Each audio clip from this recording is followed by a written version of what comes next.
नमस्कार. केंद्रीय निवडणूक आयोगाने म्हणजेच इलेक्शन कमिशन ऑफ इंडियाने निवडणूक रोख्यांची यादी जाहीर केली आहे.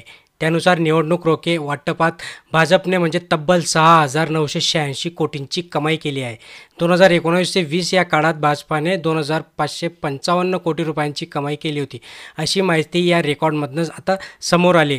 तर निवडणूक आयोगाच्या रोख्यांच्या इलेक्ट्रॉन म्हणजे बॉन्ड निधीबाबत कोणत्या कंपनीने किती निधी दिला आहे ते गुरुवारी जाहीर करण्यात आले होते. मात्र त्यात कोणत्या कंपनीने कोणत्या राजकीय पक्षाला किती निधी दिला आहे ते स्पष्ट करण्यात आलं नव्हतं आणि त्यावर सर्वोच्च न्यायालयाने निवडणूक आयोगाला विचारल्यानंतर निवडणूक आयोगाने SBIकडे बोट दाखवलं होतं. त्यानंतर सर्वोच्च न्यायालयाने SBIला झापलं आणि SBIने फायनली आता ते जाहीर केलं आहे. तर काय आहे तर जाणून घेऊया की आता निवडणूक आयोगाने कुठल्या पक्षाने किती निवडणूक रोखे वटवले याबाबत माहिती जाहीर केली आहे. त्यानुसार रोखे वटवत कमाई करणाऱ्या पक्षामध्ये भाजपाने 6,986 कोटींची कमाई केली आहे. तृणमूल काँग्रेसने दुसऱ्या स्थानी आहे. काँग्रेस हा तिसऱ्या क्रमांकावर असून 1,334.35 कोटींची कमाई केली आहे. तमिळनाडूच्या सत्ताधारी पक्ष DMKने निवडणूक रोख्यांच्या माध्यमातून 656.5 कोटी रुपयांच्या देणग्या मिळाल्या आहेत. यामध्ये लॉटरी किंग सॅन्टियागो मार्टिनच्या फ्युचर गेमिंगच्या 509 कोटींची कमाई याच्यामध्ये करण्यात आली.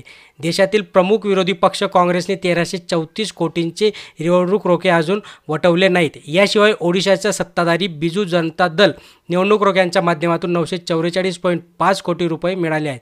तर आंध्र प्रदेशच्या सत्ताधारी पक्ष DMKला 181.35 कोटींची देणगी मिळाली आहे.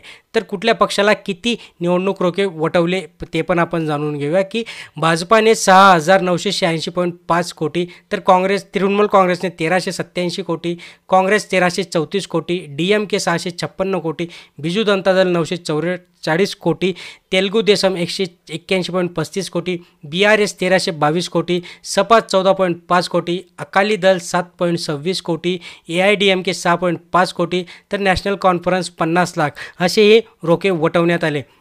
याच्यामध्ये जी तब्बल म्हणजे 6,000च्या प्लस जे निवडणूक रोखे ते BJPला मिळाले.